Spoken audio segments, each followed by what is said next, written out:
Ok, en el nombre del Padre, del Hijo, del Espíritu Santo. Amén. Te damos gracias, Señor, porque eres bueno y maravilloso con nosotros, porque nos amas, porque has dado tu vida por nosotros, Señor, porque nos has rescatado, porque en esa cruz, Señor, clavaste eh, nuestras enfermedades, clavaste nuestro pecado, clavaste nuestras angustias, clavaste nuestros sufrimientos, Señor.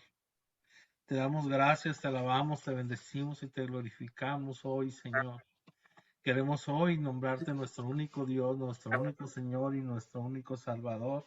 Y darte las gracias, Señor, por tu infinita amor que nos tienes y un amor que no merecemos, Señor, pero estamos súper agradecidos contigo porque eres maravilloso con nosotros, has tenido misericordia, Señor. Ya has tocado nuestros corazones con tu presencia, con tu amor, con tu misericordia, con tu perdón, Señor. Hoy, Señor, queremos pedirte perdón por lo que debíamos de hacer bien y no lo hacemos, Señor. Y pues pedirte que nos ayudes, Señor, que nos conviertas y nos convertiremos, Señor. Pedirte, Señor, que nos des la gracia, la fuerza para yo no caer en lo mismo, Señor, en los mismos pecados de todos los días, Señor. Danos la fuerza y la sabiduría, Señor, para caminar contigo, para seguirte, Señor, para cada día morir más a nosotros mismos, Señor, para que tú vivas cada día más en nosotros, para que podamos nosotros dar testimonio de ti, Señor, para que se nos note ese amor, ese Espíritu Santo en cada uno de nosotros, Señor. Mira nuestras debilidades, Señor, y no podemos solos, Jesús. No podemos solos.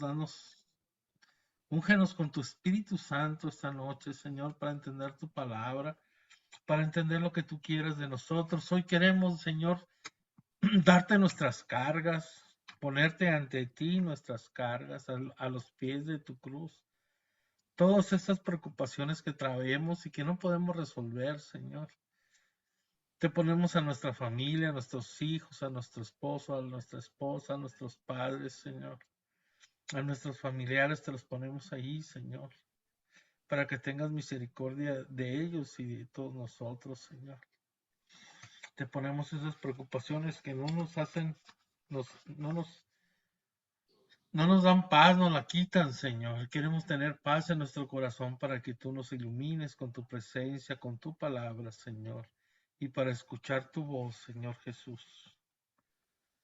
Ven Espíritu Santo y derrámate con poder en cada uno de nosotros en esta noche. Penetra hasta lo más profundo de nuestro ser, Espíritu Santo. Séllanos con tu amor, con tu paz, con tu misericordia, Espíritu Santo. Ven, Dios Espíritu Santo, ven, ven, amor del Padre y del Hijo, y derrámate en cada uno de nuestros corazones. Llénanos de ese amor que nos ha hecho falta en nuestra vida, Señor. Ven a desbordarnos de tu amor, de tu presencia, Señor.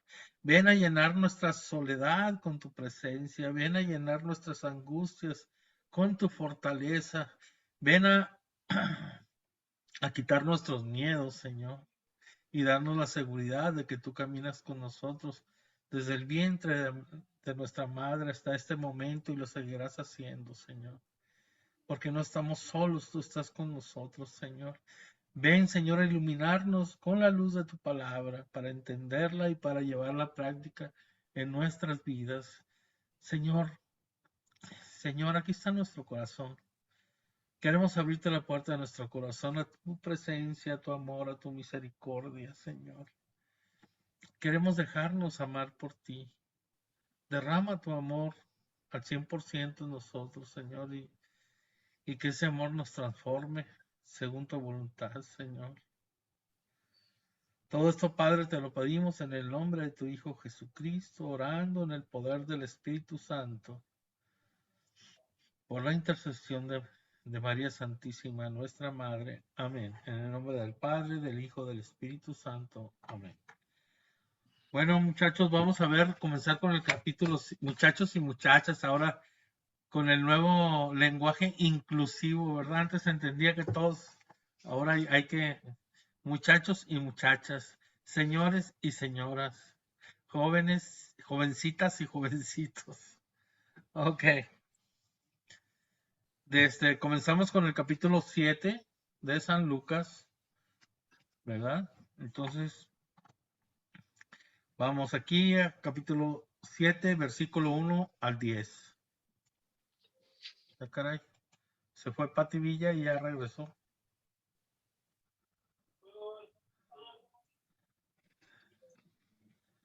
Pati, ¿te habías ido? Bueno, comenzamos. Una vez concluidas estas palabras, al pueblo entró en Cafarnaún. Se encontraba enfermo y a punto de morir un siervo de un centurión, muy querido de éste.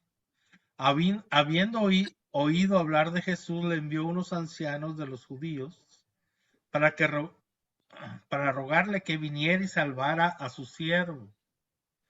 Estos, llegando ante Jesús, le suplicaban insistentemente diciendo: merece que se lo concedas, porque ama a nuestro pueblo y él mismo nos ha edificado la sinagoga.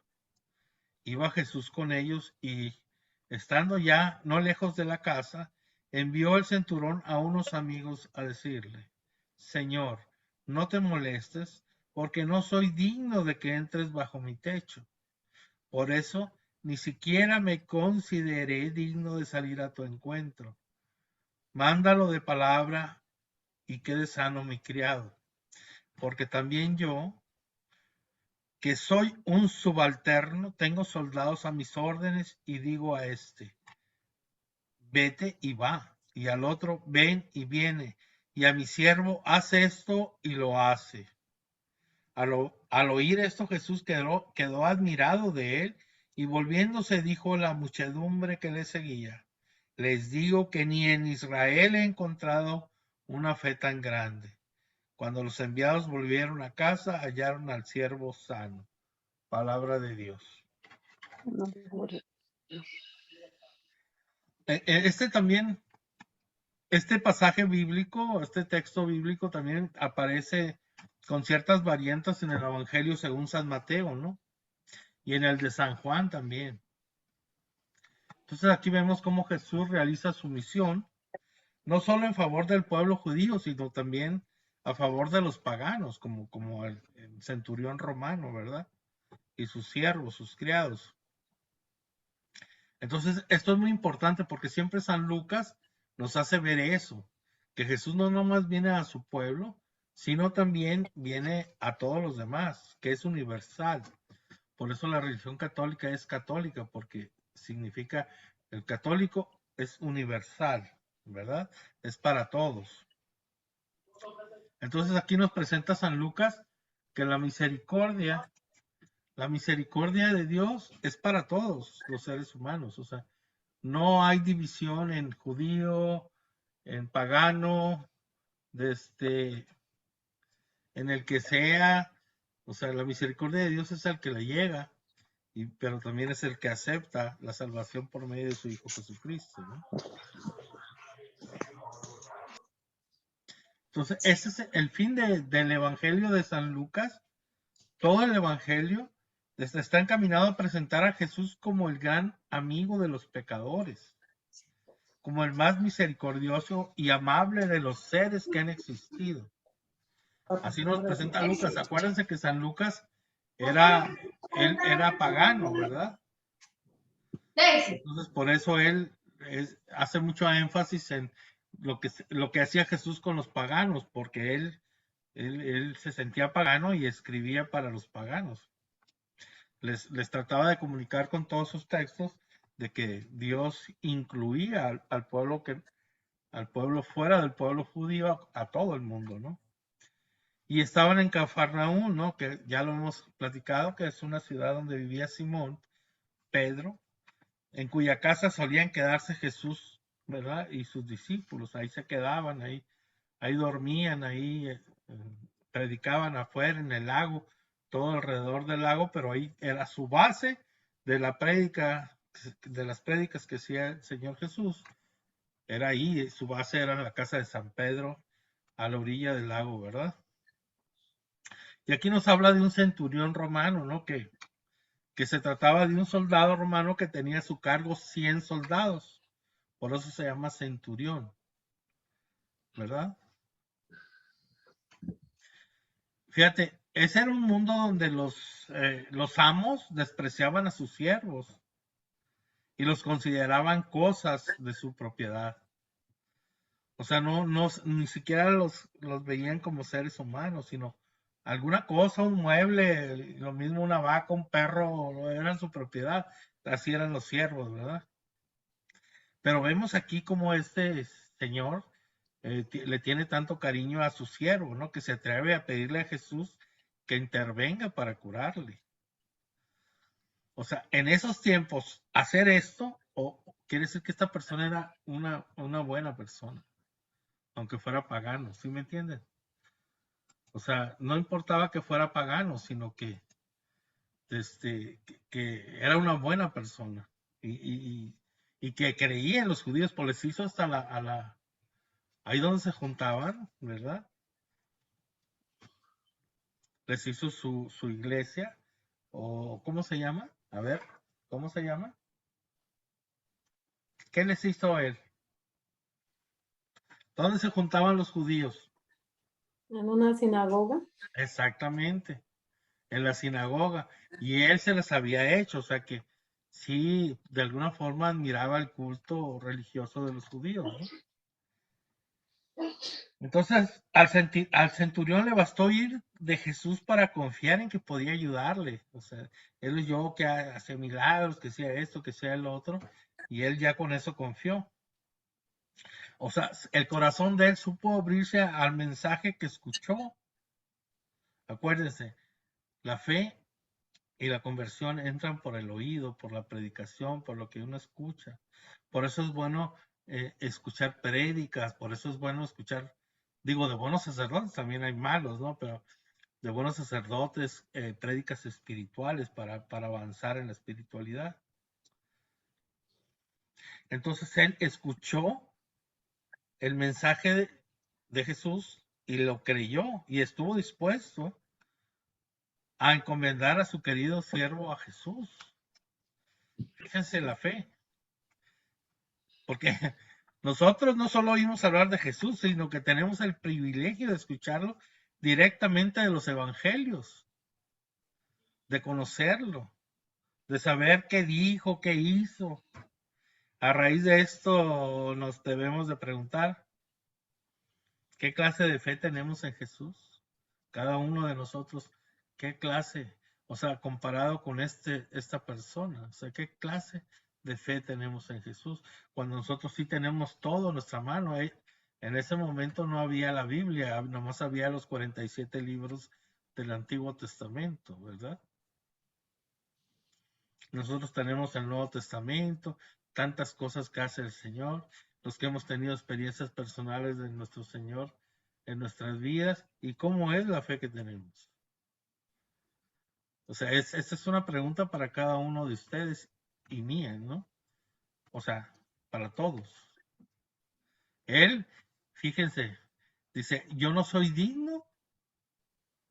¿Qué dice? Yo no soy digno de llegar ni siquiera a hablarle a Jesús, porque soy pagano, soy pecador. ¿Y qué hace? Envía a los ancianos de los judíos, dice la palabra, ¿verdad?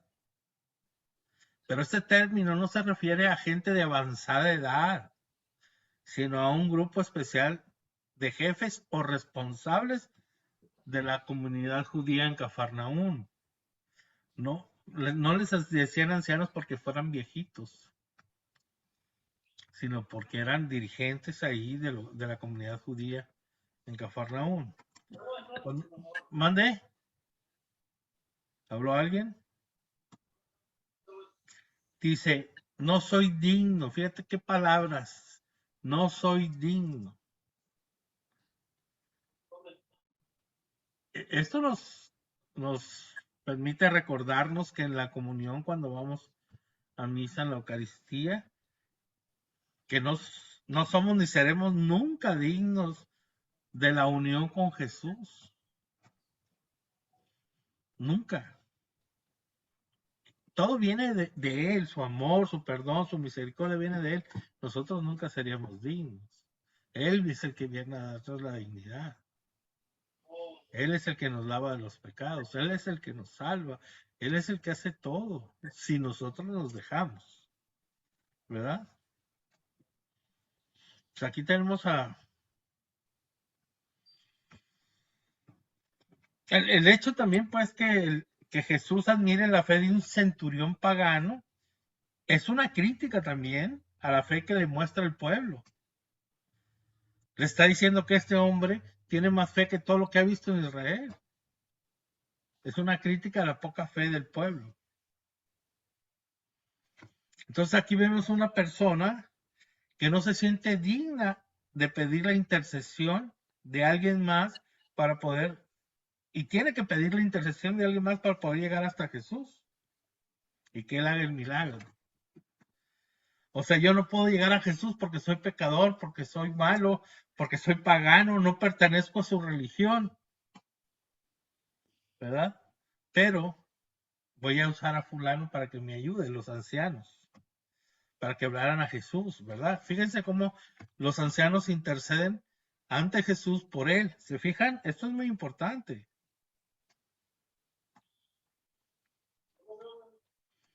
Nosotros también estamos para interceder ante Jesús por los demás.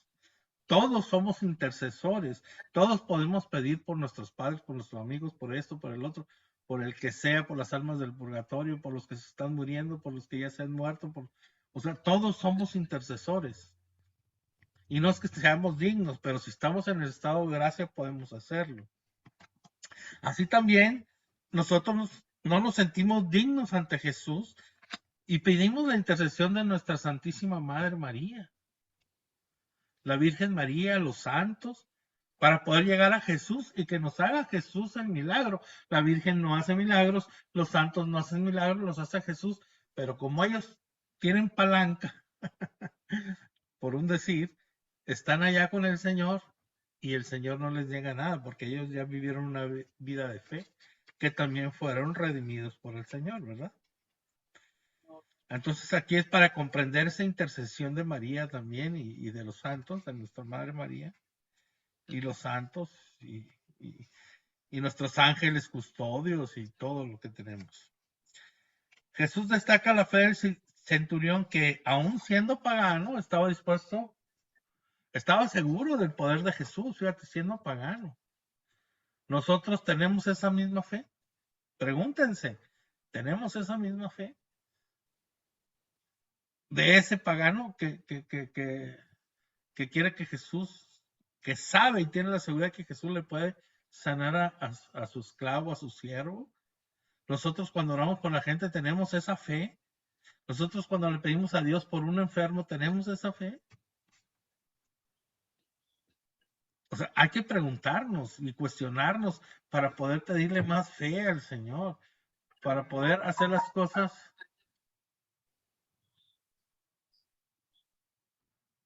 Ok. Fue Pati porque se le está fallando el internet, dice. Entonces, ¿qué fe es lo que tenemos, verdad? Puede ser que entre nosotros no haya más milagros, porque no tenemos esa fe del centurión. Por eso no vemos que se levanten muertos, que haya grandes sanaciones. Nos falta esa fe. Estas palabras del centurión han impresionado tan profundamente a los cristianos que sus palabras se han convertido en una de las más bonitas oraciones litúrgicas con la que nosotros los fieles se preparan para comulgar el cuerpo de Cristo. ¿Qué decimos antes de la comunión? Señor, no soy digno que entres en mi casa, pero una palabra tuya bastará para sanarme. Esa frase llena de fe, que sabía el centurión que no necesitaba ni ir Jesús con el enfermo, ni tocarlo ni nada, sino con una palabra suya que saliera de su boca, él ordena, tiene la majestad, tiene la potestad, tiene el poder para hacerlo. Eso es lo que debemos de estar nosotros conscientes también. Por eso son tan grandes estas palabras. Por la fe que demuestra un centurión romano que ni siquiera era judío, o sea, no, ni de la misma religión ni nada, y sin embargo creía en el Señor. Creía que el Señor tenía el poder para cambiar, para transformar, para sanar y para liberar, por lo que había escuchado, ¿verdad? Y él creyó en él. Nosotros, si tuviéramos esa fe, imagínate, imagínense qué grandeza que sería nosotros, que voy a orar por mi hermano, que voy a orar por mi hermana, que voy a orar por mi cuñado, que voy a orar por aquel fulano, y saber que tener la seguridad que el Señor lo puede hacer y lo va a hacer, como el centurión, ¿verdad? Entonces vamos ahora a Lucas 7 del 11 al 17. A continuación se fue a una ciudad llamada Naín. Iban con él sus discípulos y una gran muchedumbre. Cuando se acercaban a la puerta de la ciudad, sacaban a enterrar a un muerto, hijo único de su madre, que era viuda, a la que acompañaban mucha gente de la ciudad.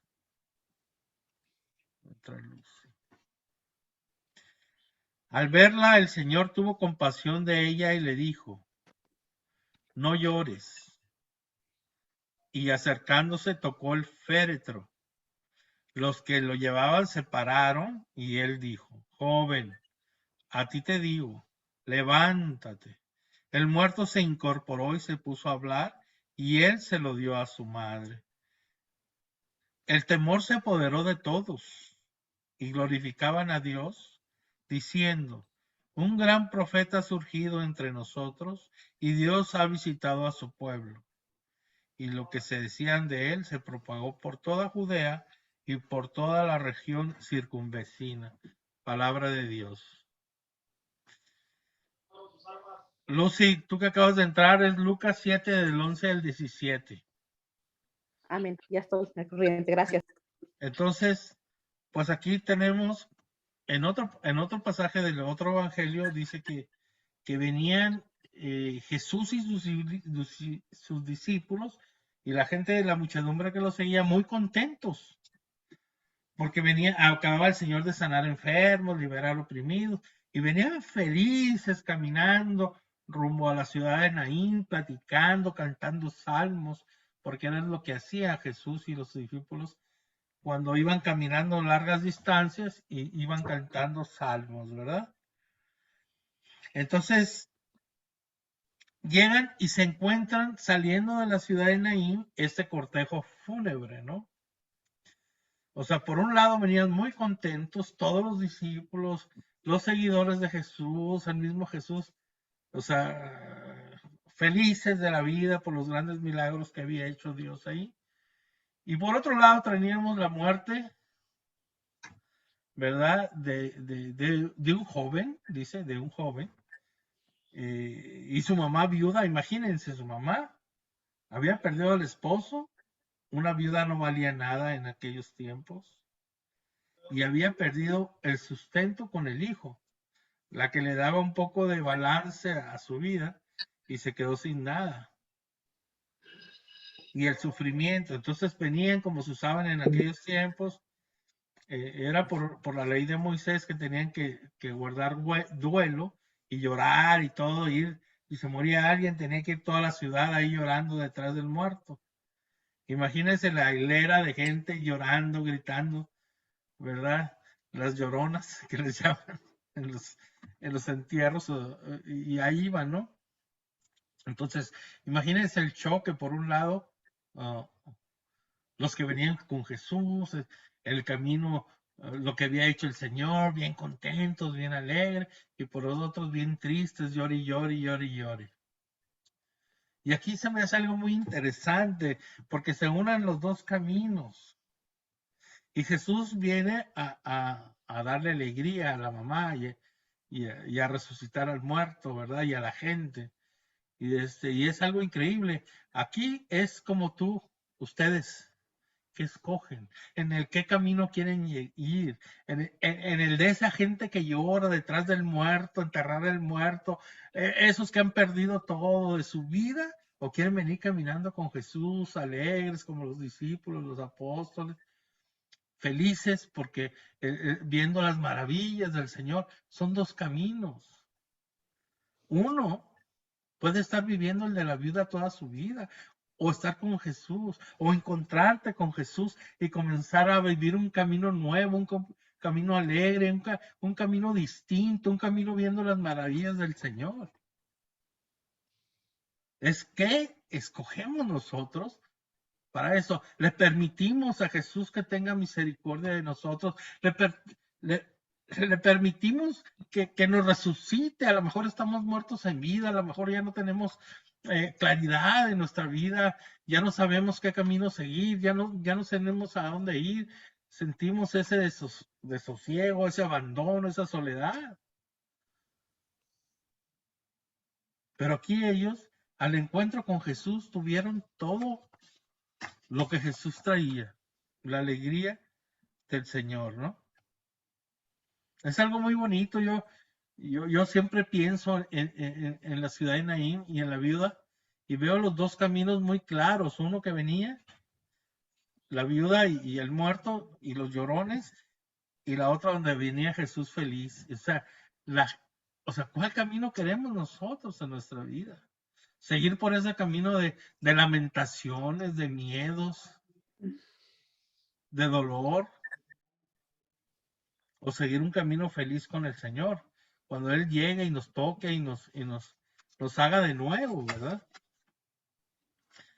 La ciudad de Naín significa la graciosa, la bella. Es una pequeña ciudad situada en la parte sur de Galilea, a pocos kilómetros de Nazaret y de Cafarnaúm. En tiempos de Jesucristo quizá no fuera más que un caserío, 2, 3 casas por ahí, pero cercado con una puerta de acceso probablemente única. Por ahí entraba y salía donde salieron ellos.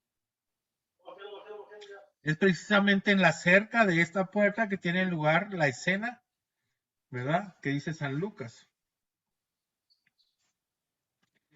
Entonces llevan a enterrar un muerto según la costumbre judía. Fíjense, cuando dice el fétero no era el cajón que nos imaginamos ahora, era simplemente una camilla y el cuerpo de la persona enredado, ¿no? Así tipo momia, que lo ponían, y los enredaban y les ponían unas monedas en los ojos, y era un ritual que tenían. Era sin ataúd, sino solamente envuelto en un lienzo y según las ocasiones con la cabeza al descubierta o tapada por un sudario. Lo cargaban sobre una especie de camilla que en muchas versiones traducen como féretro, pero pues era una camilla, ¿no? El difunto era un muchacho joven, hijo único de una madre viuda, es decir, todo el sostén afectivo y económico de esta mujer, que quizá, teniendo en cuenta la poca edad del muerto, sería todavía joven y quedaba desamparada en la vida igualmente, tratándose de una madre todavía no, o sea, todavía ella no comprendía lo que se le venía encima, ¿no? Todavía no lloraba las consecuencias de esto, lo que traía la soledad, el abandono, y económicamente pues súper pobre, ¿no? Porque lo que ella estaba llorando por el dolor de la muerte de su hijo, ¿verdad? Porque su hijo se le había muerto, pues es que no hay dolor más grande en la vida que la pérdida de un hijo. No, yo he visto casos tremendos y cómo duele la pérdida de un hijo, más que la de los padres. Entonces esta pérdida pues es única, no tiene medida. Por eso la viuda también venía de esa forma. Aquí Jesús nos dice en este texto que Jesús no se compadeció del muerto, del muchacho, sino de la madre, ¿no? Es ese dolor de la madre sola y de su corazón destrozado que conmueve al Señor, el sufrimiento de esa madre. Y Él cómo se acerca con gran delicadeza, con gran ternura, le dice, no llores. La mujer no le pide a Jesús nada. A lo mejor ni sabe quién es. No le pide nada, pero el Señor ya sabía lo que ella necesitaba. Jesús se manifiesta aquí como dueño de la vida y de la muerte, y también como consolador por excelencia, ¿no? Jesús no puede ver sufrir sin compadecerse. Le da órdenes al muerto, habla con el joven muerto, y el muerto se levanta y se lo entrega a la madre. Aquí podemos ver este loco que le está hablando al muerto. ¿Qué pensarías tú si ves a Jesús hablándole a un muerto? Que dijera, este tipo está loco, ¿verdad? O como diría en España, es atar, ¿verdad? Pero así es. Y el Señor hizo milagro, ¿verdad? Para gloria de Dios. A nosotros también que nos revivas, nos sentimos muertos por alguna causa, o a nuestros parientes, o los que están pasando por momentos difíciles en este momento, y que toque nuestros corazones, ¿verdad? Pasamos a Lucas 7, 18 al 30. Los discípulos de Juan lo llevaron todas estas noticias. Entonces él, llamando a dos de ellos, los envió a decirle al Señor: ¿Eres tú el que ha de venir, o debemos esperar a otro? Aquellos hombres se acercaron a él y le dijeron: Juan el Bautista nos ha enviado a decirte: ¿eres tú el que ha de venir, o debemos esperar a otro? En aquel momento curó a muchos de sus enfermedades y dolencias y de malos espíritus, y dio vista a muchos ciegos, y les respondió: vayan y cuenten a Juan lo que han visto y oído. Los ciegos ven, los cojos andan, los leprosos quedan limpios, los sordos oyen, los muertos resucitan, se anuncia a los pobres la buena nueva, y dichoso aquel que no se escandalice de mí. Cuando los mensajeros de Juan se alejaron, se puso a hablar de Juan a la gente. ¿Qué salieron a ver al desierto? ¿Una caña agitada por el viento? ¿Qué salieron a ver si no un hombre elegantemente vestido? No, los que visten magníficamente y con lujo están en los palacios. Entonces, ¿qué salieron a ver? ¿Un profeta? Sí, les digo, y más que un profeta. Este es quien está escrito: he aquí que envío a mi mensajero delante de ti, que preparará por delante tus caminos. Les digo, no hay entre los nacidos de mujer ninguno mayor que Juan. Sin embargo, el más pequeño en el reino de Dios es mayor que él. Todo el pueblo que le escuchó, incluso los publicanos, reconocieron la justicia de Dios y se hicieron bautizar con el bautismo de Juan. Pero los fariseos y los juristas, al no aceptar su bautismo, frustraron el plan de Dios sobre ellos. Palabra de Dios. Entonces, acuérdense, la escena es esta.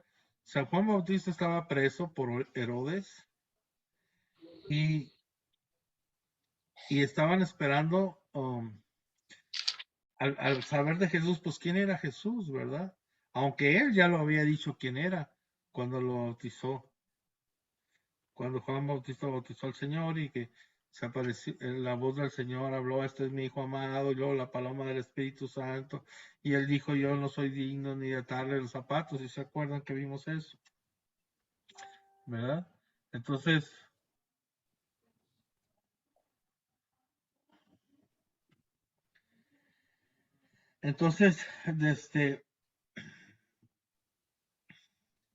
desde la cárcel, el Bautista cumple su misión de, todavía en la cárcel, de precursor del Mesías, enviándole a sus propios discípulos, que tal vez vacilaban entre él y Jesús. Los discípulos decían: este será, el otro será el Mesías. Este le responde mostrándole sus obras que atestiguan su divinidad. Juan Bautista lo hizo no por sí mismo, sino por sus discípulos. Él ya sabía que Jesús era el Mesías. eran primos los dos, ya se conocían. O sea, estaba Juan Bautista desde el vientre de su madre lleno del Espíritu Santo. O sea, no hay que entender esto que lo hizo de repente, que lo hizo San Juan Bautista porque él no sabía, él sí sabía. Entonces, estos discípulos recibiendo una abierta declaración de que Jesús era el Mesías, se pasan de las filas de San Juan Bautista a las de Jesús, habiéndose identificado Juan mismo al comienzo de su predicación como el que prepara los caminos del Mesías. La pregunta es si se trata de que él, el Mesías, Jesús, era el Mesías que él había anunciado, ¿verdad?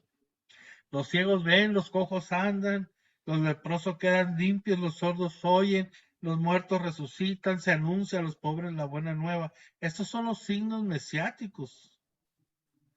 Y toca a sus discípulos de Juan y a Juan reconocerlos, ¿verdad? Y luego nos añade el Señor una frase oportunamente dirigida al Bautista para alentarlo en las pruebas, manifestando lo que entiende la tormenta, el martirio que está pasando, la tormenta espiritual que agobia su alma en esos momentos, ¿no? Y por eso dice, dichoso el que no haya escándalo de mí. Es decir, el que no se tropiece con el misterio de la cruz de Cristo, el que no reniegue lo que te tocó vivir por Cristo. O sea, los sufrimientos de Juan nos muestran cómo incluso al testigo de la teofanía, la teofanía es cuando Dios se manifiesta a la gente, ¿no? Y en eso se manifestó el Padre, el Hijo y el Espíritu Santo. Se le exige el acto de la fe con todo su rigor, porque será decapitado después. Hoy como ayer, el ministerio de la encarnación, de la pasión y de la muerte en la cruz de nuestro Señor sigue siendo motivo de escándalo, es decir, de tropiezo para ver en él el ministerio de Dios. O sea, todo el mundo dice, qué bonito, ya resucitó, aleluya, gloria a Dios y todo, pero se olvidan que para llegar a la resurrección tuvo que pasar por la pasión. Para poder llegar a la resurrección. Entonces, nosotros tampoco vamos a llegar directamente a la resurrección. Tenemos que pasar por la pasión para poder resucitar con Cristo para siempre. ¿Alguna pregunta de esto? Entonces, Jesús lo llama mi mensajero, el que va delante de él, el preparador del camino. Juan está asociado a Jesús de un modo o sea, muy singular, ¿no? También lo llama el más grande de los nacidos de mujer. Qué elogio de la misma boca de Dios. Precisamente por eso no lo pronuncia delante de los discípulos de Juan, para dejarlos beber hasta el final del cáliz amargo de la noche espiritual de Juan, que pues como sabemos pues fue decapitado, ¿verdad? La idea es que mientras los enemigos de Cristo se vuelven incapaces de identificar las obras divinas y se escandalizan por los modos en que Dios se dirige a ellos, sea el modo de Juan o sea el modo de Jesús, los que son verdaderos hijos de Dios y discípulos de su sabiduría, son capaces de discernir de la mano de Dios en uno y otro, en lo bueno y en lo malo, y de comprender la sabiduría divina que dirige todas las cosas de este modo admirable, ¿no? Como la dirige el Señor.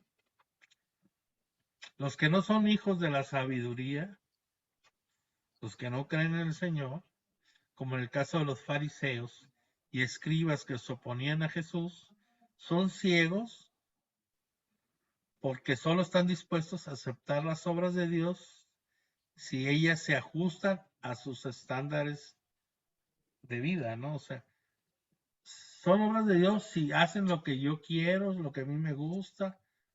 O sea, yo no tengo que sufrir, ya Él sufrió por mí, ¿por qué voy a sufrir yo? Ya Él lo salvó, porque yo tengo que unirme a Él en la cruz. Ya, o sea, y vamos haciendo nuestra propia historia de salvación cuando no es la de Dios, ¿no? O sea, si Jesús no entra en la categoría, en sus categorías de mesianismo o mesiáticas que tenemos, entonces no puede ser el Mesías. O sea, no puede ser, o sea, ¿por qué todos los apóstoles los mataron? ¿Por qué todos los apóstoles los torturaron? ¿Por qué todos murieron así? Por eso, ya les he dicho, por eso Santa Teresa de Jesús decía, por eso, Señor, tienes tan pocos amigos, ¿verdad? Te pones a ver la historia de los seguidores de Jesús y a todos los mataban, ¿no? Sobre todo los primeros siglos. Pero, y cuando haces eso, te puedes quedar un momento ya sin el Señor. Y a nosotros nos puede pasar lo mismo. Si o sea, si nuestras creencias es lo mismo, nuestro modo de querer ver las cosas de Dios a medida de nuestros gustos, podemos quedarnos viendo el reino de Dios pasar. Podemos estar Jesús pasando delante de nosotros sin darnos cuenta de que es Él el que está pasando. Sin darnos cuenta que es el reino de Dios que pasa delante de nosotros. Lo dejamos pasar. ¿Por qué? Porque creemos que Dios o queremos que Dios sea según lo que nosotros pensamos, creemos, sentimos, y eso no es fe. Eso no es fe. Y ahí es donde comenzamos a dejar pasar el mensaje, a dejar pasar a Jesús, a dejar pasar Y eso es terrible porque Dios ya no hace la gracia que estaba destinada para nosotros en ese momento, no destinada, sino que Dios quería darnos y nosotros nos cerramos a esa gracia, a ese amor de Dios, a que se derrame en nosotros, ¿no? De eso es la verdad. A mí me ha tocado orar por gente así y es deprimente, me he sentido malísimo porque realmente no han dejado que Dios actúe en sus vidas y con una arrogancia y una soberbia tremenda. Y les voy a decir la verdad, o sea, han sido servidores en parroquias. Servidores. Entonces no crean que... A mí me da mucha desesperación porque, bueno, me daba antes más, ahora ya no. Pero porque yo sabía lo que el Señor quería hacer en las personas y las personas se cerraban a esa gracia de Dios. Y entonces, pues, yo, yo sí me sentía muy mal porque sabía lo que Dios quería hacer con ellos y ellos se cerraban totalmente. Y ni modo, ¿verdad? Cada quien deja pasar al Señor o no. Yo por eso cuando, cuando me toca predicar en la iglesia, en la iglesia que me invite, entonces siempre les digo en las oraciones, ahí va pasando Jesús, no lo dejen pasar, grítale, Jesús, hijo de David, ten compasión de mí, grítale, háblale, Jesús está caminando delante de ti. No tenemos por qué dejarlo pasar. Es para nosotros esas gracias que tiene, esos regalos que tiene para nosotros si lo dejamos pasar y perdemos esa oportunidad, cuando menos por ese momento, pero la perdemos, ¿verdad? Vamos a Lucas 7, 36 al 50. Un fariseo le rogó que comiera con él y entrando en la casa del fariseo, se puso a la mesa. Había en la ciudad una mujer pecadora pública. Al enterarse de que estaba comiendo en casa del fariseo, llevó un frasco de alabastro de perfume, y poniéndose detrás a los pies de él comenzó a llorar. Y con sus lágrimas le mojaba los pies y con los cabellos de su cabeza se los secaba. Besaba sus pies y los ungía con perfume. Al verlo el fariseo, que lo había invitado, se decía para sí, si este fuera un profeta, sabría quién y qué clase de mujer es la que le está tocando, pues es una pecadora. Jesús le respondió: Simón, tengo algo que decirte. Él le dijo: Di, maestro. Un acreedor tenía dos deudores. Uno le debía 500 denarios y el otro 50. Cuando, como no tenían para pagarle, perdonó a los dos. ¿Quién de ellos le amará más? Respondió Simón: supongo que aquel a quien perdonó más. Él le dijo: has juzgado bien. Y volviéndose a la mujer, dijo a Simón: ¿ves esa mujer? Entré en tu casa y no me diste agua para los pies. Ella, en cambio, ha mojado mis pies con sus lágrimas y los ha secado con sus cabellos. No me diste el beso. Ella, desde que entró, no ha dejado de besarme los pies. No ungiste mi cabeza con aceite. Ella ha ungido mis pies con perfume. Por eso te digo que quedan perdonados sus muchos pecados, porque ha mostrado mucho amor. A quien poco se le perdona, poco amor muestra. Y le dijo a ella: tus pecados quedan perdonados. Los comensales empezaron a decirse entre sí: ¿quién es este que hasta perdona los pecados? Pero él dijo a la mujer: tu fe te ha salvado. Vete en paz. Palabra de Dios. Aquí tenemos una escena de un fariseo, Simón, poderoso hombre, ¿verdad? Que lo invita a comer, pero pues para saber cómo andaba, no porque le cayera también Jesús ni nada de eso. Entonces ahí en aquellos tiempos, cuando se invitaba a una casa así, de unas personas importantes y todo, era común que se hicieran tres cosas. Primero, el anfitrión, el dueño de la casa, le ponía la mano en el hombro del huésped y le daba un beso de paz, que no lo hizo. Esa era una señal de respeto que jamás se omitía en caso de un rabino distinguido. Acuérdense que Jesús era rabí, le decían rabí, maestro. O sea que él no lo consideraba un rabí distinguido, porque no lo hizo. Luego, como los caminos eran de tierra polvorientos y el calzado no era más que suelas sujetas al pie con correas, se echaban agua en los pies del huésped para limpiárselos y refrescárselos, que tampoco lo hizo. Finalmente, o bien se quemaba un poquito de incienso, o se le echaba en la cabeza del invitado un poco de esencias de rosas. Esas cosas que exigían los buenos modales, pero que no se cumplieron en este caso. Simón no quería quedar demasiado comprometido ante los del grupo, ¿verdad? Esa es la escena. No lo recibió como normalmente se recibía. O sea, ¿para qué lo tenía ahí? Pues para criticarlo, para sacarle todo lo malo, ¿verdad? Y echárselo en cara. Entonces, fíjense cómo la mujer entra, ¿verdad? No entró primero llorando, sino que las lágrimas le vinieron al estar junto a Jesús.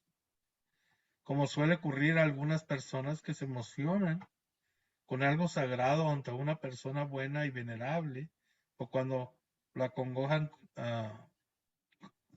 colman las lágrimas del alma, no se puede salir sin la fuerza de lágrimas. Eso es cuando yo me tocó ver, no sé, a 4 metros, más o menos, a San Juan Pablo II. Uf, algo así ustedes lo podrían entender, lo que sentí y lo que sintió toda la gente, ¿verdad? Porque éramos muchos, ahí fue en Guadalajara. Entonces, no. Increíble. Un amigo mío que vive en Phoenix se hizo hasta reportero con tal de estar ahí. Y sí, con sus cámaras de CNN, no me acuerdo qué. Llegó ahí y el Papa cuando pasa le toma la cabeza. Lo tocó. No. Vibra el cuerpo, Martín. Sí, Yo sí, también me tocó. sí. Tengo una pregunta. Digamos, ay, disculpe, o lo digo al final mejor. Al final, ¿verdad? Sí. Pues si es de, ¿qué es la pregunta? Si es del tema, sí. No, al final mejor, sí. Penalizando y no, al final. Ok. Gracias. Entonces eso, pues, la sintió la mujer ante la presencia de Jesús.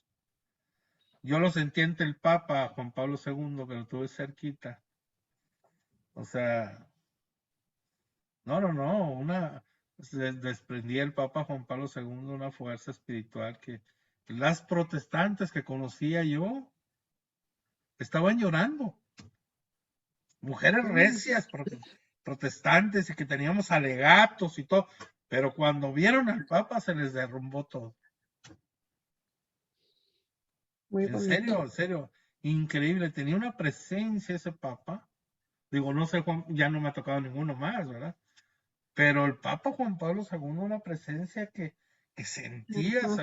aquella presencia de Dios tremenda, tremenda.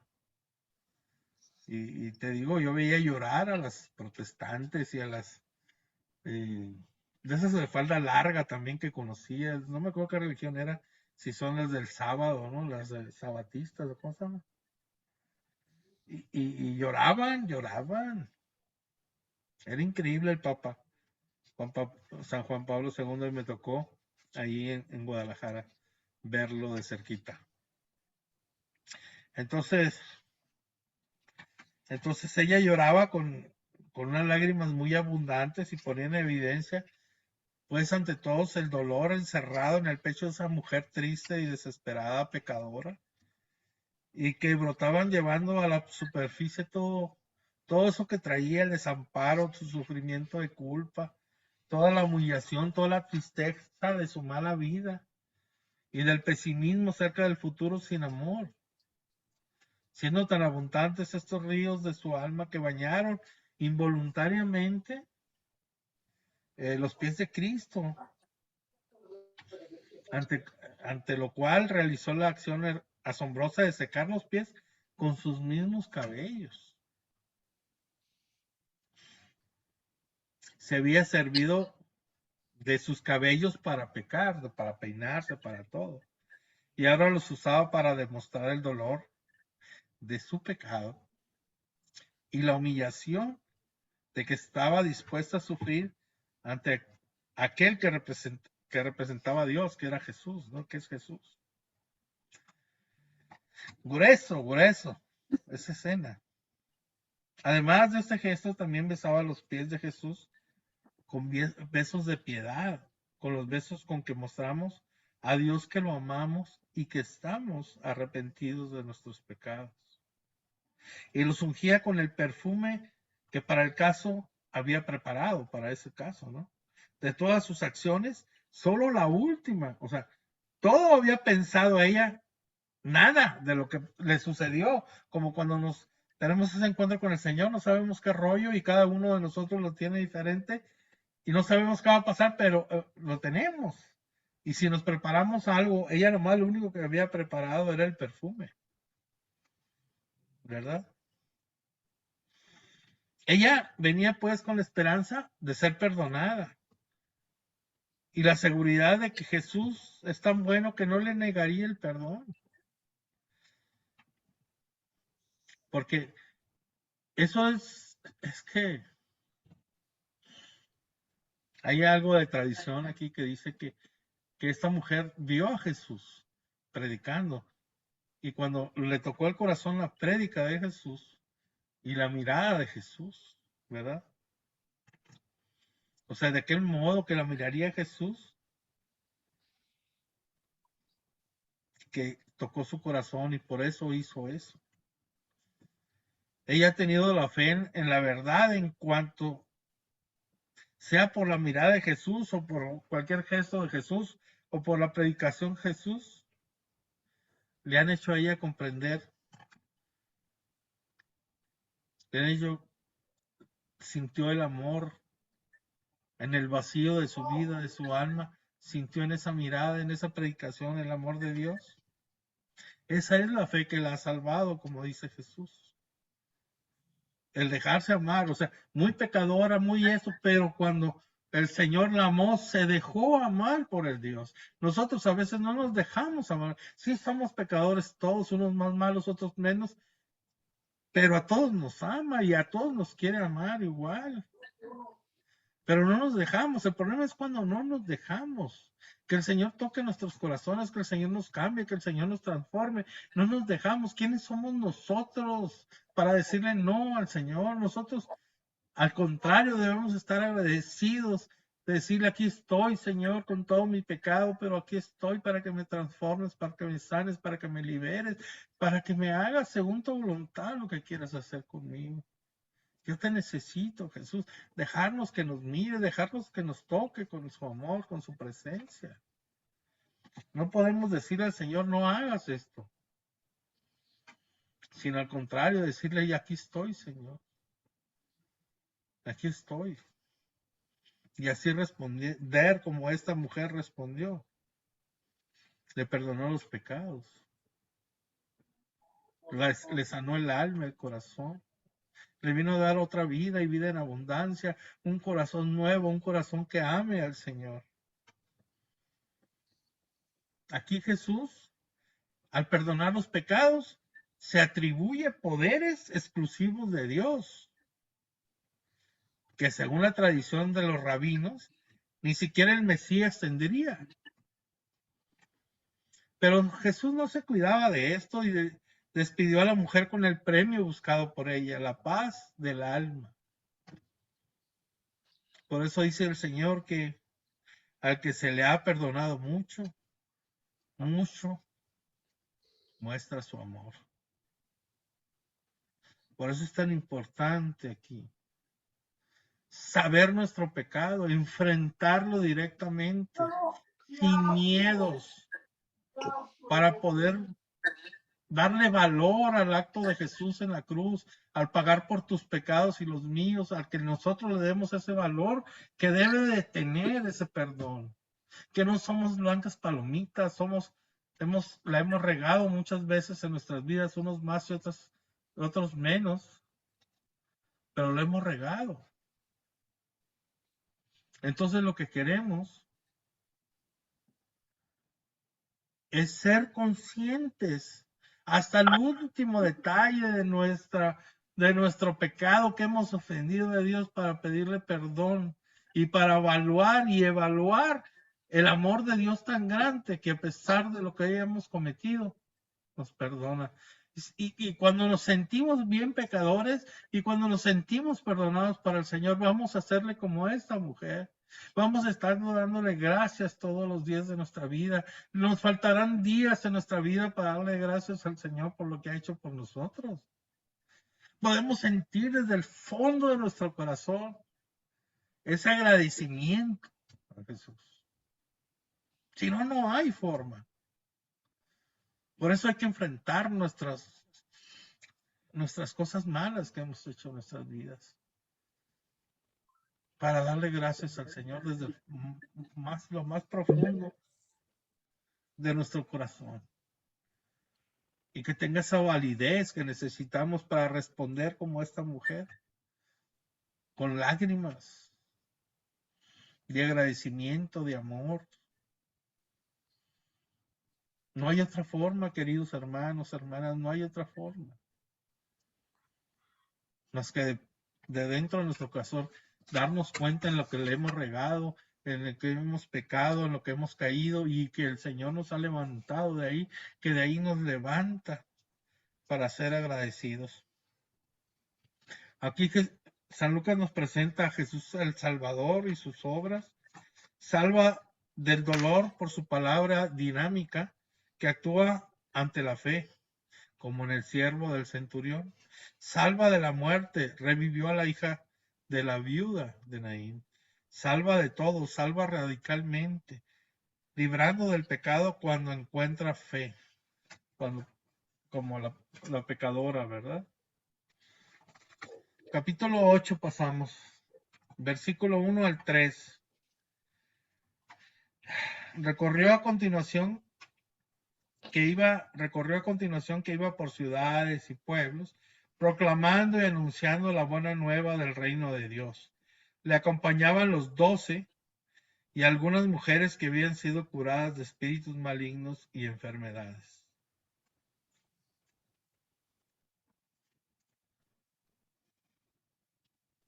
María, llamada Magdalena, de la que habían salido 7 demonios, Juana, mujer de Acusa, un administrador de Herodes, Susana y otras muchas que le servían con sus bienes. Palabra de Dios. Aquí nos está hablando el Señor, pues, de las mujeres que ayudaban a Jesús, y muchas mujeres eran ricas, ¿no? Que aportaban también con su poder y con su dinero, porque acuérdense, de repente no pensamos en Jesús y cómo se mantenía Jesús,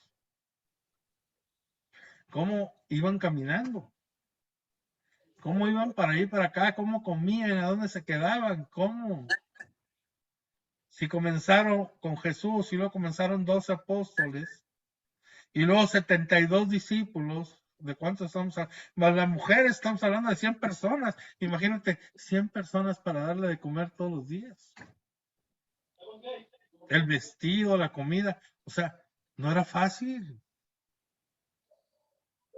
Por eso cuando llegan, ¿se acuerdan de aquella lectura donde llega y Marta se movía para atender a la gente que andaba con Jesús? Pues eran como 100 y un que otro colado. Entonces Marta estaba ansiosa, que órale, que límpiale. Señor, dile a mi hermana que me ayude, a María. Y le dice, ¿para qué te afanas, Marta? Mira que María ha escogido la mejor parte, estar a los pies de Jesús. Pero es que al ver eso, entonces Jesús necesitaba gente que le ayudara. Y de ellas, por ejemplo, la mujer de Acusa, que era él era el administrador del rey Herodes. Desde ella le ayudó muchísimo, muchísimo. Pero uno de los que más le ayudó fue el que resucitó. ¿Cómo se llamaba el que resucitó? Jesús. Lázaro. Ese mero. A Lázaro lo resucitó y él era una persona inmensamente rica, que era hermano de María Magdalena. O sea, para que tengan idea, María Magdalena era una persona, o sea, fresa, o sea, ¿me entiendes? Era una persona con mucha lana, no es que fuera una prostituta, como, porque en aquel tiempo sí se decían prostitutas, pues, a las que andaba de tingole lingo, ¿verdad? Como decía mi abuela, o de con pata de perro, como, o sea, pero María Magdalena le gustaba el relajo como una mujer rica que era, muy rica. Entonces se juntaba con los romanos y con los paganos y se iba al pedo y fiestas y lo todo, ¿verdad? Entonces, no es que necesitara cobrar por sus servicios sexuales, sino que, o sea, ella se metía con el que fuera y todo, y no le importaba lo que dijeran los judíos, ella los despreciaba porque ella se sentía más cosmopolitan, o sea, además abertura con los extranjeros y todo ese rollo, ¿no? Eso era María Magdalena, para que tengan idea, no creen que era una prosti ahí de la esquina, no, era rica, ¿verdad? ¿Ya me entienden? Ok. Aquí se menciona pues a María Magdalena, se menciona también a Juana, la esposa de Cusa, que era el administrador o mayordomo de Herodes. Se trataba pues de una mujer de recursos acomodados, pues su esposo cuidaba de los intereses financieros del rey. Y ella, por lo tanto, sería una dama de la corte. Finalmente se alude a una Susana, de la que San Lucas no añade ningún otro dato, y muchas otras. Todas estas buenas mujeres aportaban de sus bienes el sostenimiento del grupo de Jesús. En aquellos tiempos se consideraba una obra piadosa el ayudar a un rabino, por lo que el hecho no tenía nada de insólito. El seguimiento de estas mujeres era espontáneo, como gratitud a sus gracias recibidas del Señor. O sea, en esta actualidad, la verdad, y en aquel tiempo, dice la palabra de Dios, el que ayuda a un profeta recibe pago de profeta. O sea, el profeta, ¿qué pago recibe de Dios? El cielo, todo lo que recibe de Dios. El que ayuda a un profeta, dice la palabra en el Antiguo Testamento, recibe pago de profeta. El mismo pago que Dios le da al profeta, se lo da al que ayuda a comer, al profeta, si se acuerdan tantas cosas y milagros de los profetas en el Antiguo Testamento. Ahora, en los tiempos de Jesús, el que ayudaba al apóstol, al que llevaba la palabra de Dios, es lo mismo. En estos tiempos es lo mismo. El que ayuda de alguna forma al que lleva la palabra de Dios recibe el mismo pago del profeta de Dios en estos tiempos también. ¿Sí me entienden? Las cosas espirituales y todo el pago que le da el Señor. Nos vamos a Lucas 8:15. Se iba a reunir, del 8, del 4 al 15, perdón.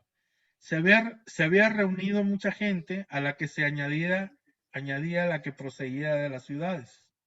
Les dijo entonces en parábola: salió un sembrador a sembrar su simiente, y al sembrar, una parte cayó a lo largo del camino. Fue pisada y las aves del cielo se la comieron. Otra cayó sobre piedra y después de brotar se secó por no tener humedad. Otra cayó en medio de espinos y crecieron con ellas los espinos, la ahogaron.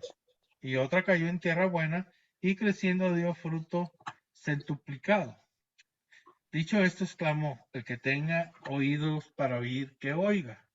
Le preguntaban sus discípulos qué significaba esta parábola, y él les dijo: a ustedes se les ha dado el conocer los misterios de Dios, del reino de Dios. A los demás solo en parábolas, para que viendo no vean y oyendo no entiendan. La parábola quiere decir esto: la simiente es la palabra de Dios. Los de lo largo del camino son los que han oído. Después viene el diablo y se lleva de su corazón la palabra. No sea que crean y se salven. O sea, tú escuchas la palabra, sientes muy bonito y todo lo que tú quieras, pero luego viene el diablo y te la quita, te quita eso, pues no te vas a salvar. O sea, ¿cuántas veces nosotros, ay, sí, cuando no iba a la iglesia me iba re bien en el trabajo, en esto, y ahora que me quiero acercar al Señor me va mal y que eso, me roban, me asaltan, pierdo, me va mal en el negocio, ya no me quiere mi vieja, ya no me quiere mi viejo, ya no me quieren mis parientes porque estoy yendo, cuánto oímos de esto. Y eso es lo que viene para quitarte a ese Dios de tu corazón. Lo hace el diablo y utiliza a las personas que tenemos alrededor para hacerlo, ¿verdad? Los que de sobre piedra son los que al oír la palabra la reciben con alegría, pero no tienen raíz. Es por encimitas, superficiales. Creen por algún tiempo, pero a la hora de la prueba abandonan, porque dicen tener fe. Ay, yo sí creo en Dios, hermano, pero en la primera, adiós iglesia, adiós hermano, adiós todo, ¿no? Lo que cayó entre los espinos son los que han oído, pero las preocupaciones, las riquezas y los placeres de la vida los van sofocando y no llegan a la madurez. Yo soy alcohólico, yo soy drogadicto, yo soy esto, cualquier cosa que tenga y no lo quiero dejar. Y quiero dejarlo, conozco al Señor y quiero seguirlo, pero de repente vuelvo a caer. Y vuelvo a caer. Y entonces digo, no, no sirvo, Señor, yo no sirvo, yo no puedo. Te cierras y sigues en el vicio. Porque ya sabes que no. Y lo dejas por tus preocupaciones, por esto, por el otro, ¿verdad? No llegamos a la madurez por eso. Cuando debemos estar ahí, sí, yo no puedo. Pero si tú me ayudas, Señor, aquí estoy, vamos para adelante otra vez. Y te levanta el Señor otra vez, y una y 1000 y 200,000 veces te levanta el Señor si tú le pides ayuda. Los que en buena tierra son los que después de haber oído, conservan la palabra con corazón bueno y recto y dan fruto con perseverancia. Palabra de Dios. Perseverancia. Esto es una palabra que se debe aplicar en nuestras vidas, es estar ahí, en las buenas, en las malas con el Señor. En las malas es cuando más debemos estar prendidos del Señor. Hay que estar así. Y es perseverando, como sea. Y así tendremos solamente el perdón de Dios, la misericordia, el amor, la ternura y todo. Y mantener Jesús se mantiene contento con nosotros al tratar de perseverar. Aquí nos dice, el que tenga oídos para oír, que oiga. Repetidas veces Jesús lo dice, ¿verdad? Cuando inicia una parábola, cuando la termina, tiene un sentido espiritual, ¿no? Y que equivale a afirmar que quien sea capaz de meditarla ha de intentar descubrir su significado. Por eso les digo yo, mediten, cuando oren les pasan cosas extraordinarias, el Señor hace algo en ustedes, medítenlo, sáquenle jugo a ese, para el día que se sientan mal, para el día que se sientan que no pueden, que solos o solas, acuérdense, mediten esa palabra y se acuerdan de eso, lo que vivieron y sepan que realmente no están solos ni solas, que Jesús está con ustedes en cada momento, ¿no? Al parecer, pues los mismos discípulos no estaban muy seguros del sentido de darle a la parábola al Señor, que se las tiene que explicar, ¿no?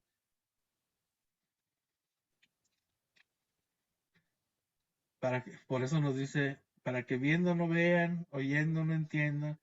La frase está tomada del profeta Isaías. Y si van a Isaías 6, 9, del 9 al 10, ahí viene eso, la frase, para que viendo no vean y oyendo no entiendan. Y para que vayan al contexto de lo que quiere decir el profeta Isaías. Lucas 8, 16 al 18.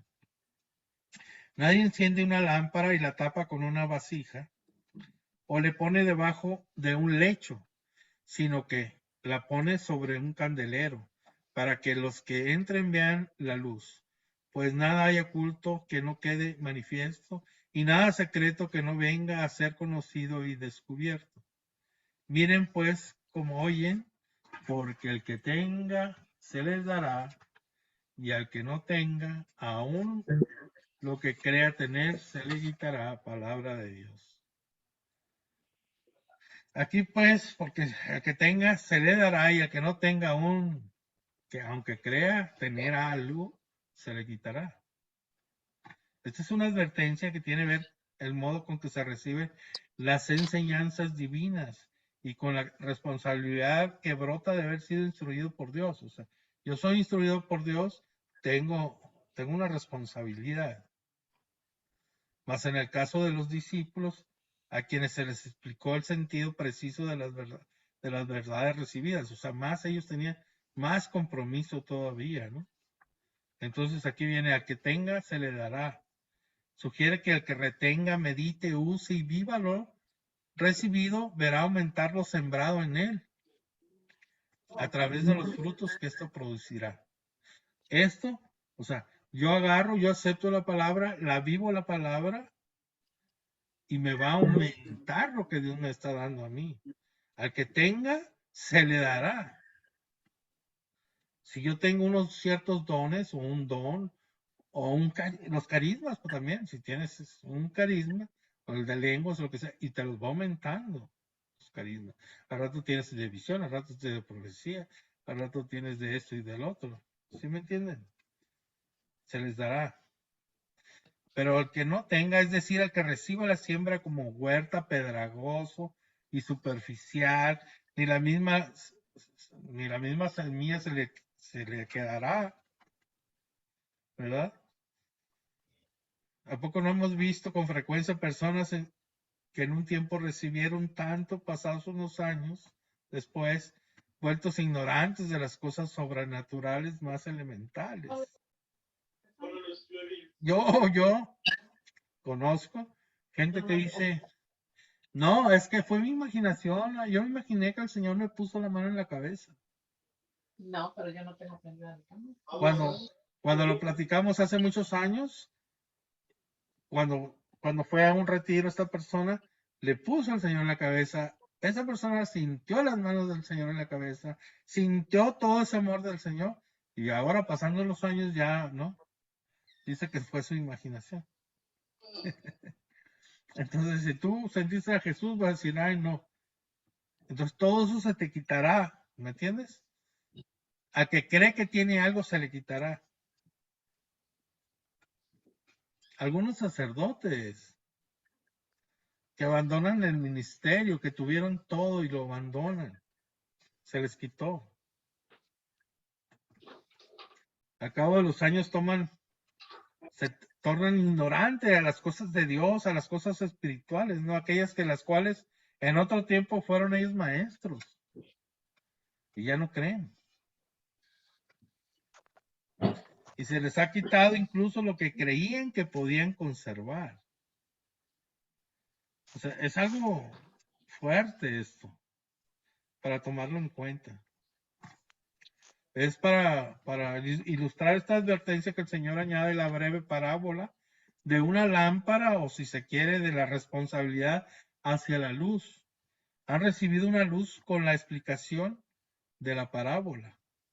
Les ha explicado el sentido oculto a sus ojos, pues bien, la luz tiene como misión iluminar, permitir que se camine por donde ella alumbra, en vez de ir tanteando o a tientas, caminando. Entonces, si se ha encendido una lámpara, y lo ha hecho Jesús al predicarnos la verdad, esta no debe taparse, sino hacerla relucir, para que todos los que se acerquen vean esa luz que Dios te ha puesto, ser luz en medio de la oscuridad. No podemos esconderla, a donde vayamos tiene que ir la luz de Cristo, y que se nos note esa luz de Cristo, y que demos testimonio de ese Cristo vivo resucitado, y que esa luz de Cristo esté en nosotros, y que esa luz pueda alumbrar el camino de los demás, llevarles esa luz a los demás, que es la misión que tenemos.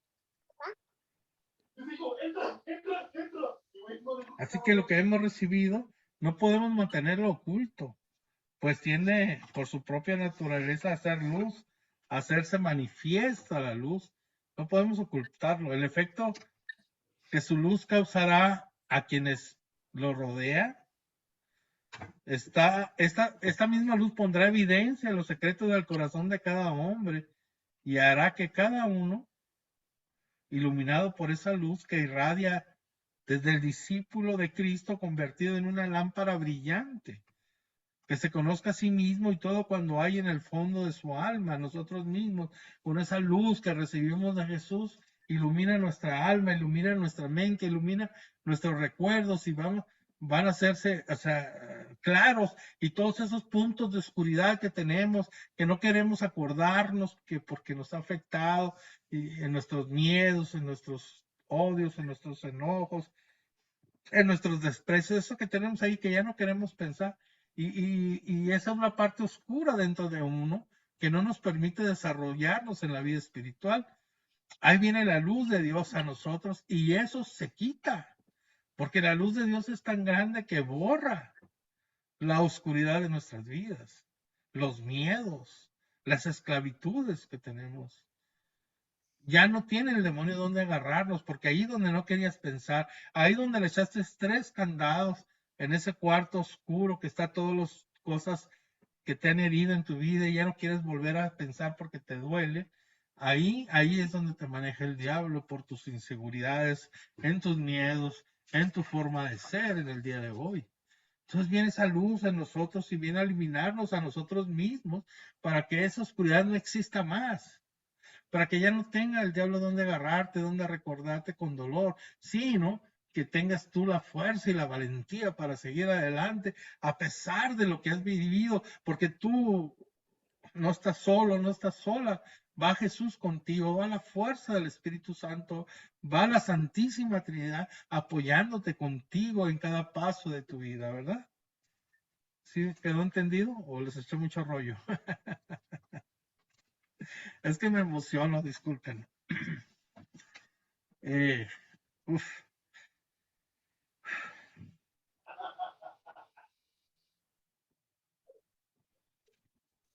Si tienen algo que opinar, pueden decir alguna pregunta.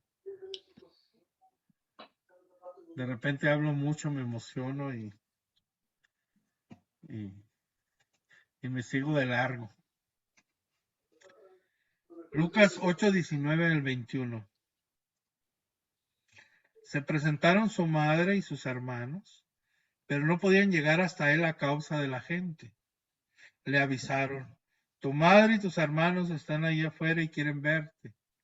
Pero él le respondió, mi madre y mis hermanos son aquellos que oyen la palabra de Dios y la cumplen. Palabra de Dios.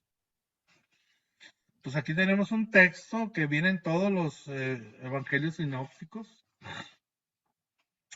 Acuérdense que los sinópticos son Marcos, Mateo y Lucas. También aquí vemos que la Virgen quería ver los hechos de su hijo y oírlo, escucharlo, a ver qué decía.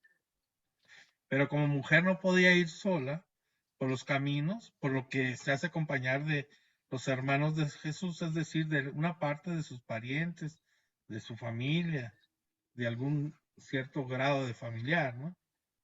Y ya es lo que se llaman hermanos. Acuérdense, en hebreo no existía la palabra hermanos. Perdón, no existía, perdón, la palabra tío, tía, sobrino y esos. Todos eran hermanos, ni tío. El tío era hermano también. Y lo tenemos en varias partes de la Sagrada Escritura, ¿no? Con referencia a esto. Entonces, Y es que me iba a ir a bañar, pero ¿mande? ¿Alguien habló? ¿O fue Elizabeth o quién habló? Ok. Nadie dijo yo. Entonces, Jesús toma esta ocasión pues para establecer el verdadero lazo que une a cualquier hombre con él. No lo da la carne, no lo da la sangre que tengas, sino de los lazos de la fe, presentada aquí como una acogida de la palabra divina y su puesta en práctica. No somos hermanos porque somos parientes, somos hermanos por la fe que profesamos. Esto, pues de ningún modo implica que Jesús se desligue de su mamá, ¿no? Que la parte. En este capítulo 8 se encierra de tres grandes milagros de Jesús. El milagro de la naturaleza, pues uno sobre los demonios, uno doble sobre la enfermedad y la muerte, y todos los órdenes de la creación manifiestan su obediencia a Jesús, a Cristo, ¿verdad? Aquí vemos cómo Él para todo y lo vamos a seguir viendo. Lucas 8, 22 al 25. Cierto día subió a una barca con sus discípulos y les dijo, pasemos a la otra orilla del lago. Y se hicieron a la mar. Mientras ellos navegaban, se quedó dormido. Se abateó sobre el lago una borrasca. La barca se anegaba o se inundaba, pues, para que entiendan, estaba en peligro. Estaban en peligro. Entonces, acercándose, le despertaron diciendo, Maestro, maestro, que perecemos. Él, habiéndose despertado, increpó al viento y al oleaje, que se apaciguaron y sobrevino la calma. Entonces les dijo, ¿dónde está su fe? Ellos, llenos de temor, se decían entre sí maravillados. Pues, ¿quién es este que ordena a los vientos y al agua y le obedece? Palabra de Dios. Aquí vemos que Jesús decide ir hasta la otra orilla del lago, es decir, a la zona de Gerasa, al otro lado de Cafarnaúm, donde tendrá lugar el siguiente milagro, ¿no? Durante la travesía, que no era muy larga, Jesús se durmió. Evidentemente, uno de los motivos por lo cual Jesús se durmió era emprender este viaje, pues, lejos de los centros de predicación habitual que tenía. Era la necesidad, pues, de descansar. Trabajaba mucho, andaba, muy ocupado todo el día y tenía que descansar, pues acuérdense, era ser humano como nosotros que también nos cansamos. Porque toda la actividad que desarrolla el Señor Jesús en 3 años, pues que dura su vida pública, es abrumadora y desgastante. No paraba. Y entonces aquí tenemos que estaban en el lago de Galilea, ¿no? En la barca. Y las tormentas ahí se forman todavía rápidamente. Hay muchísimos accidentes hasta el día de hoy, porque así rápido hay tormentas, ¿verdad? Porque se halla el mar de Galilea, el lago de Galilea, se halla a 200 metros, fíjense, por debajo del nivel del mar. Y está rodeado de mesetas cercanas de montes altos que canalizan sus vientos de las montañas, haciéndole favorable para repetidas tempestades. O sea, se mete el aire ahí y pasa y se hace la revoltura y están ahí en el lago, ¿verdad? Entonces está a 200 metros debajo del mar. O sea, es otra cosa. Entonces les debía suceder a los apóstoles como a nosotros, que creemos que Dios es omnipotente, pero si no experimentamos sensiblemente su protección.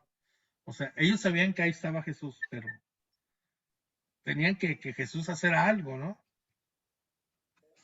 O sea, si el Señor estaba dormido, en medio de nuestras tribulaciones hay que despertarlo, ¿no? Nos parece que estamos abandonados a la deriva también nosotros. Tenemos que despertarlo, ¿no? Aquí en Lucas 8, 26, 39, vamos. Arribamos a la región de los Gerasenos, que está frente a Galilea. Al saltar a tierra vino de la ciudad a su encuentro un hombre poseído por los demonios, que hacía mucho tiempo que no llevaba vestido, ni moraba en una casa, sino en los sepulcros. Al ver a Jesús se echó a sus pies, gritando en gran voz: ¿Qué tengo yo contigo, Jesús, Hijo del Dios Altísimo? Te suplico que no me atormentes. Es que él había mandado al espíritu inmundo que saliera de aquel hombre, pues en muchas ocasiones se apoderaba de él, le sujetaban con cadenas y grillos para custodiarle, pero rompía las ligaduras y el demonio lo empujaba al desierto.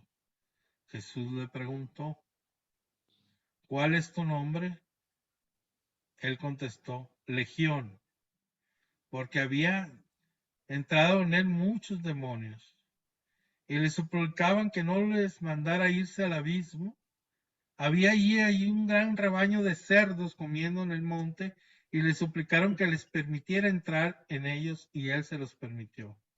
Los demonios salieron de aquel hombre y entraron en los cerdos, y los cerdos se arrojaron al lago de lo alto del precipicio y se ahogaron.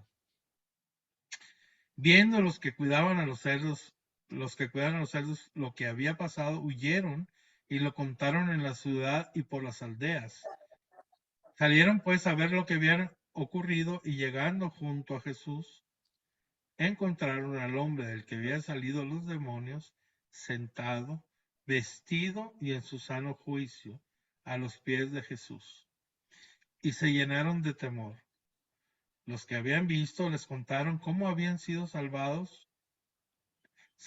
el endemoniado. Entonces toda la gente del país de los Gerasenos le rogaron que se alejara de ellos, porque estaban poseídos de un gran temor. Él, subiendo a la barca, regresó. El hombre de quien habían salido los demonios le pedía estar con él, pero le despidió, diciendo: vuelve a tu casa y cuenta todo lo que Dios ha hecho contigo. Y fue por toda la ciudad proclamando todo lo que Jesús había hecho con él. Palabra de Dios. Aquí vemos que Gerasa, pues se trataba de una región habitada por puros paganos, como lo demuestra el hecho de la gran cantidad de cerdos que se creaban ahí, siendo que la ley de los rabinos, prohibía esta actividad por considerar, ellos consideraban a los animales impuros. De todos modos, los judíos la violaban con harta frecuencia, ¿no? Al ahogarse los cerdos, parece un castigo infligido a los propietarios de los cerdos, para quienes los sucios animales valían más que la presencia del director que había curado al endemoniado. O sea, le daban más importancia a eso, ¿no? A los cerdos que a la persona curada o liberada. Estar privado de la propia ropa era igual que perder la propia identidad. Al vestirse, el demente recupera su identidad y el control sobre su vida, su dignidad, ¿no? Fue de lo que de este hecho sucedió, los porqueros corrieron, o los que cuidaron a los puercos, corrieron a contar el suceso a la aldea. Entre otras cosas, para quitarse la responsabilidad de la pérdida de los animales y echarle la culpa a Jesús, ¿verdad? Ante los propietarios de los animales. Acudieron, o sea, rápido a ellos, a pesar de encontrar al antiguamente violento endemoniado actuando como un hombre pacífico y normal. Se atemorizaron de Jesús. No solo a causa de su dominio sobre los espíritus malignos, sino porque ese dominio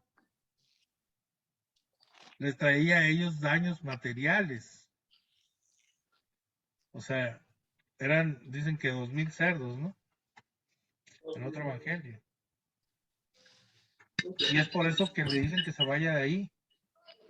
Como en todos los tiempos, ¿no? Los hombres seculares prefieren una convivencia con el diablo que no cause pérdidas en sus bolsillos, antes que la libertad de sus almas al precio de las iras diabólicas. Esto es muy común, o sea, preferimos el dinero que a Dios, y no es porque sea ilícito ganar dinero, ¿no? Sino que a veces lo hacemos de mala manera, soteando a los demás para tener nosotros dinero, no nos importa hasta dónde vayamos. Ellos estaban quebrando una ley no mesiática que prohibía crear puercos y ellos lo estaban haciendo. Entonces vemos esto y dijo, pero ¿de qué nos quejamos? ¿Acaso nosotros mismos no hemos elegido una vez más sucios cerdos antes que la vida divina? El único que quiso permanecer con Jesús fue aquel a quien éste benefició con su exorcismo. Le pidió al Señor que le permitiera estar con él, decir con él, es decir, seguirlo con los demás discípulos. Pero Jesús lo convirtió, en cambio, en su primer misionero, fíjense. El primero que envió a predicar la buena nueva y le dijo, vete a los tuyos y cuéntales todo lo que Dios ha hecho contigo.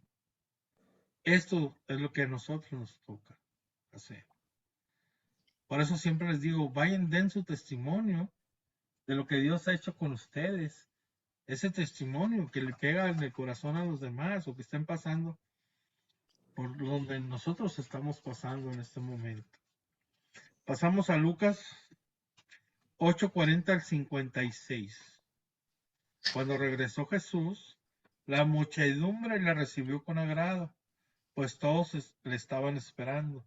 Llegó entonces un hombre llamado Jairo, que era jefe de la sinagoga, y cayendo a los pies de Jesús, le suplicaba entrar en su casa, porque su hija única, de unos 12 años, estaba muriendo.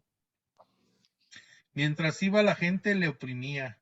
Entonces una mujer que padecía flujo de sangre desde hacía 12 años y que no había podido ser curada por nadie, se acercó por detrás y tocó el borde de su manto, al punto que se le paró el flujo de sangre.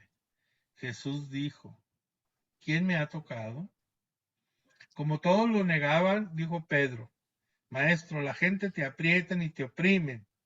Pues Jesús dijo: alguien me ha tocado, porque he sentido que una fuerza ha salido de mí.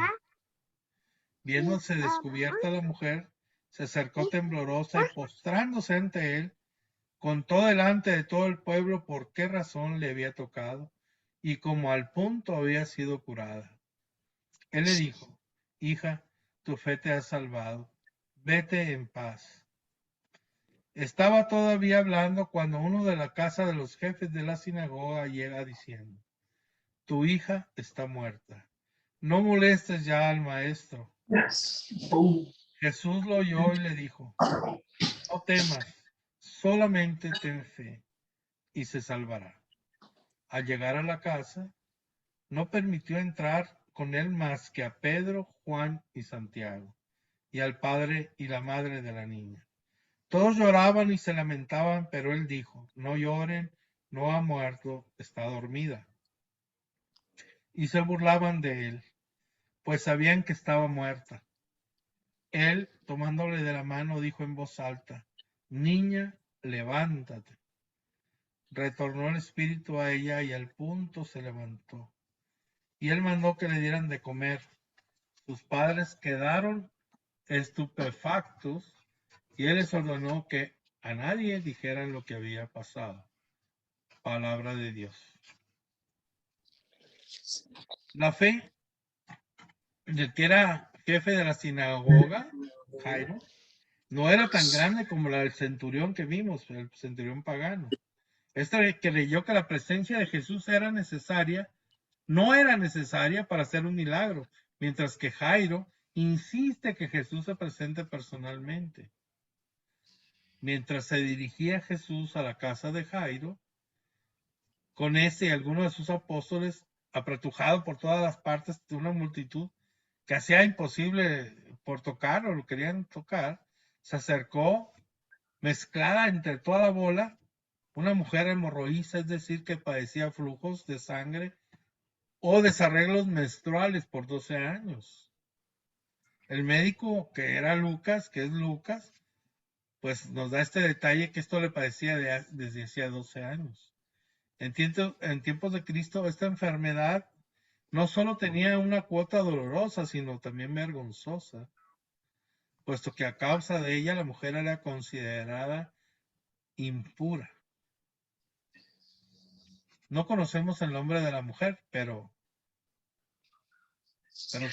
podríamos saber que no sería pobre, sino pudiente, porque se nos dice que había consultado muchos médicos y se había gastado toda su fortuna en eso. Pues el motivo por que la mujer no se presentó públicamente a Jesús para pedirle su curación o simplemente no se animó a tocarlo abiertamente como lo hacían todos los que lo apretujaban, sería tal vez por vergüenza de que su enfermedad le causaba, ¿verdad? La vergüenza. Probablemente la razón de la impureza ritual que era su enfermedad. Y aquí nos le representa eso en Levítico, en el libro de Levítico, capítulo 15, versículo 25. Esa era para que sepan la impureza a qué se refiere. En efecto, ella debía saber que a causa de su impureza legal, volvía impuro lo que tocara. Razón por la cual lo que decían los rabinos, lo que hacían era aislar a las mujeres que estaban legalmente contaminadas o contagiosas. No es que de la enfermedad, sino contaminadas del espíritu. Entonces, lo cierto es que esta mujer tenía mucha fe en Cristo, ¿verdad? De su poder sanador, ese de Jesús, que había muchos testimonios de eso, y pensaba que podía curarse con solo tocar el manto al Señor, a escondidas incluso del mismo Jesús. No es el impulso físico de nuestros gestos, sino del alma, lo que ponemos, el alma, el corazón en lo que hacemos, ¿verdad? La fe que ponemos, lo que toca verdaderamente a Dios, o sea, eso es lo que toca. Olvídense de muchas palabras, sino las palabras tienen que ser transmitidas desde el corazón, desde lo que sentimos. Entonces aquí nos hace ver Jesús que para hacernos dignos de un milagro de Él, hay que estar dispuestos a dar testimonios de ese mismo, lo que implica muchas veces humillarse para contar las miserias ocultas que traemos. No hay dificultad en decir que todos éramos ciegos o paralíticos y que Jesús nos ha curado. Pero no es lo mismo decir que se padecía ante a una enfermedad súper humillante, ¿no? Y ritualmente impura como ella. Es mucho más difícil decir cuando se trata de enfermedades morales, como esclavitud o algún vicio, ¿verdad? La esclavitud a los vicios, a la falta de fe, o las imperfecciones que tenemos en el alma a través de los años que hemos tomado decisiones que le hemos regado, ¿no? Como la brujería, hechicería y todo eso. Pues mientras atendía a la hemorroísa, ocurre que llega gente de la casa de Jairo a anunciarle que la niña ya había muerto. La expresión no molestes más ya al maestro. O sea, pudo incluir ser un reproche también a Jesús, ¿no? Que a pesar de la urgencia del caso, se ha demorado con la hemorroísa dejando morir a la niña. O sea, hay veces que pasan ciertas cosas antes de que el Señor nos haga el milagro y tenemos que tener paciencia, esperar así como Jairo, ¿no? Para que venga a resucitar a algún ser querido o a traerle vida, ¿verdad? Vida en abundancia. No sabemos, pero de que el Señor va a nosotros, va a nosotros, ¿verdad? O sea, no podemos ser como ese chiste que estaba en la Basílica de Guadalupe, un rico y un pobre, ¿no? Y estaba ahí el pobre y le decía a la Virgen, dame 50 pesos, aunque sea para comer algo, no he comido. Ayúdame, madre, ¿verdad? Y en eso llega un rico a un lado, ¿no? Y dice, oye, ayúdame con mis negocios, mira que esto, que el otro, ¿verdad? Le comienza a decir, y oyendo, ándale, madre, ayúdame como 50 pesos, aunque sea para comer, echar un taco, ¿no? Y lo está oyendo el rico, le dice, ya, ¿sabes qué? Ya no me distraigas a la Virgen. Le da 200 pesos, le dice, ya, vete y déjame a la Virgen para mí, no molestes. Y así, ¿no? Y ya le hizo el milagro al pobre. A veces necesitamos ser pacientes para que nos haga a nosotros también. Y sobre todo, con mucha humildad tenemos que hablarle al Señor, pues que tampoco somos dignos de Él. Y tenemos que con humildad no exigirle, no nada, sino, Señor, te suplico, te ruego, ten misericordia de mí, apiádate de mí. Jesús, hijo de David, ten compasión de mí. Así le debemos hablar al Señor, rogarle al Señor. No podemos estar exigiéndole, no podemos decir tipo protestante o ya muchos católicos también lo usan, yo declaro, yo de esto, eso no es. No es para un católico, no es para un buen católico, no es para un buen seguidor de Jesús. A Jesús le rogamos, le pedimos y nos basamos en su amor que nos tiene, en su misericordia, en lo que ha hecho por nosotros, que si ya murió en la cruz por nosotros, que no podrá hacer por nosotros cualquier cosa. Pero hay que tener fe. Entonces a nuestro Señor hay que pedirle que creemos en Él, pero que aumente nuestra fe, para poder vivir esa fe todos los días de nuestra vida y poner realmente ese trono de rey en nuestro corazón y que nuestra vida gire alrededor de Él, no tenerlo allá arrinconado y ahí cuando nos acordemos o cuando necesitamos nomás le pedimos, ¿verdad? Ahora sí hemos acabado las preguntas que pueden hacer o las que quieran hacer, a ver. Yo tengo una pregunta. A ver. Se ve como, bueno, le voy a preguntar, ¿por qué piensa usted que, porque, bueno, aquí vimos dos historias, ¿verdad? Vimos la historia de la hija de Jairo y de la y entonces, en la historia de la hija de Jairo, Jesús fue, ¿verdad? Y le resucitó, pero le dijo que no dijera, ¿verdad? Nada de lo que había pasado ahí. En cambio, con el endemoniado le dijo que fuera a los suyos a decirles. Ajá. Entonces ya, no sé, como que es un... Me quedé así como pensando, ¿verdad? ¿Por qué sería que fue diferente? Bueno, por ejemplo, estaba en una región pagana, ¿verdad? Ujú. Si estaban en una región pagana, no se conocía a Dios, no creían en Dios. Estaban en la zona de Gerasa. Entonces, al contar ese allá, iba a anunciar a Dios. En cambio, en la hija de Jairo, de la sinagoga, ellos sí creían en Dios y se le iba a provocar muchas multitudes que siguieran a Jesús. También lo hace con los leprosos. Cura un leproso y le dice, no digas a nada. Y lo primero que va a hacer el leproso, va y le dice a todo el mundo. Acuérdate, si Jesús tocaba al muerto quedaba impuro. ¿Jesús? Jesús, tú, yo, o cualquier judío en aquel tiempo tocaba a un muerto y quedaba impuro. Oh, wow. Según las leyes que habían puesto los fariseos. Entonces no era así, pero eran solamente las leyes, pero en verdad no era así. O sea, sí, o sea, era la ley que no podías tocar a un muerto porque quedabas impuro. No podías, cuando las mujeres tenían sus reglas, su menstruación, tenían que luego ir a purificarse porque ya eran impuras. Una mujer tenía un niño y tenía que ir a purificarse porque era impura, porque había sangrado al tener el hijo. Hay que entender cómo pensaban en aquella época. Si Jesús cuando tocó al leproso y le dice, quiero, cuando le dice, si tú quieres, puedes sanarme, y le dijo, quiero, y queda sanado, lo tocó, entonces queda impuro Jesús ante los ojos de la gente. Y ya se tuvo que, y dice la palabra de Dios que se tuvo que ir fuera de las ciudades para predicar, porque ya era considerado impuro si tentó a alguien así. Por eso le decía, no le digas a nadie.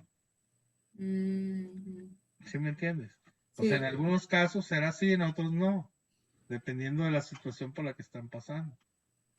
En Gerasa, pues eran puros paganos y tenían que contar lo que Dios había hecho en ellos, ¿no? Gerasa se llamaba, estaban los paganos, ¿verdad? Sí. Y el otro lugar era, ¿dónde estaba Jairo? ¿Dónde era? Era Cafarnaún. ¿Cómo? Cafarnaún. Ah, ok.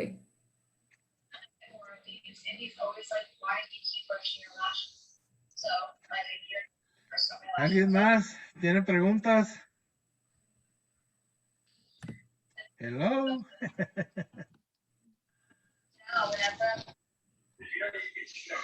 Bueno, vamos a orar, a darle gracias al Señor y luego ya si quieren hacer preguntas y pues nos vamos despidiendo, ¿no? En el nombre del Padre, del Hijo, del Espíritu Santo, amén. Gracias, Señor, por tu palabra, por tu presencia, porque eres maravilloso, porque eres bueno, porque eres misericordioso con nosotros, porque nos salvas, Señor, en una cruz. Gracias, Señor. Nosotros hoy estamos aquí con nuestro corazón abierto para ti, para tu presencia, para tu amor, para que nos llenes de tu amor, Señor, y de tu gracia, Señor, para rechazar con tu poder el pecado, Señor, y seguirte, Señor, viendo nuestras miserias, nuestras debilidades, nuestra falta de fe, Señor, por seguirte, que queremos seguirte, ahí nos quedamos sin hacer nada al respecto, Señor. Danos esa valentía y esa fuerza para hacerlo, para seguirte, para amarte, para adorarte todos los días de nuestra vida, Señor. Solos no podemos. Ven, Señor, te ponemos nuestra familia en tus manos. Toma sus corazones y transfórmalos, Señor. Sana a los enfermos. Libera a los oprimidos, Señor. Aquí estamos, Señor. Queremos seguirte, queremos amarte cada día más. No permitas que nos apartemos de ti, Señor. Ten misericordia de nosotros. Llénanos de tu Espíritu Santo, Señor. Ven, Espíritu Santo, y derrámate en nosotros en este día con poder. Toca hasta lo más profundo de nuestro ser, Espíritu Santo. Regálanos tus dones y carismas, Espíritu de Dios. Derrámalos. Necesitamos de esa presencia viva en nuestra vida, en nuestra mente, en nuestro corazón. Ven, Espíritu Santo, y sopla dentro de nosotros. Muévete en nosotros. Llénanos de tu paz, de tu amor. Ven, Espíritu Santo, a liberarnos del mal. Ven, Espíritu Santo, ven a quemar todo lo que no es tuyo, con ese fuego de tu amor en nuestros corazones. Ven, Espíritu Santo, y transfórmanos. Ven, Espíritu Santo. Ven, Dios Espíritu Santo, a nuestras vidas. Ven a darnos un corazón nuevo, un corazón como el de Jesús, para amar como Jesús, para perdonar como Jesús, para tener misericordia de los demás como la tiene Jesús de cada uno de mis hermanos. Ven, Espíritu Santo, y a ti, Señor, ponemos nuestro corazón herido de toda nuestra vida en tus manos, para que los sanes, nuestros odios, nuestros rencores, nuestros malos recuerdos, nuestra soledad, nuestros miedos, Señor. Que nos hagas hombres y mujeres libres para seguirte, para alabarte, para bendecirte, para glorificarte y dar testimonio de que tú eres nuestro Dios ante todo el mundo, Señor. Ven, Espíritu Santo, y danos la fortaleza que necesitamos, viendo nuestra pequeñez, nuestra debilidad, nuestro pecado. Señor, te entregamos nuestras vidas, nuestro pecado, para que lo laves con tu sangre preciosa. Te entregamos nuestra vida, Señor. Nuestra gente que amamos, nuestros familiares, los ponemos en tus manos. Y nos vaciamos de nuestras preocupaciones, de todo lo que nos quita la paz, y los ponemos al pie de tu cruz, Señor, para que nos llenes de tu amor, de tu Santo Espíritu, de ese fuego que quema nuestros corazones. Señor, queremos amarte y no podemos, Señor. Queremos amarte, y no nomás con la boca, sino todos los días de dar testimonio que tú eres nuestro Dios. Ten misericordia de nosotros, Señor. Y te damos gracias por lo que has hecho con nosotros. Te damos gracias por lo que tú seguirás haciendo en nosotros. Te damos gracias, Padre, por tu Hijo Jesucristo que nos has dado. Te damos gracias, Padre, por el Espíritu Santo que nos transforma y que nos mueve hacia ti. Gracias, Padre. Te bendecimos, te glorificamos, Padre nuestro. Bendito seas, alabado seas por siempre. Señor y dador de vida, bendito seas, bendito seas. Bendito sea Jesucristo, tu único Hijo. Bendito sea nuestro Cristo, nuestro Señor, nuestro Salvador y nuestra esperanza. Bendito seas, Espíritu Santo. Bendito seas, Espíritu Consolador. Bendito seas, abogado de nosotros. Bendito seas, Espíritu Santo. Bendita seas, Santísima Trinidad, un solo Dios. Bendito seas. Bendito sea Dios, bendito sea su santo nombre, bendito sea el nombre de Jesús, bendito seas por siempre. Gracias, Señor. Todo esto, Padre, te lo pedimos, orando en el poder del Santo Espíritu. Todo esto por tu Hijo Jesucristo te lo pedimos, orando con nuestra Madre Santísima. Amén. En nombre del Padre, del Hijo y del Espíritu Santo. Amén. Y vamos a dejar de grabar.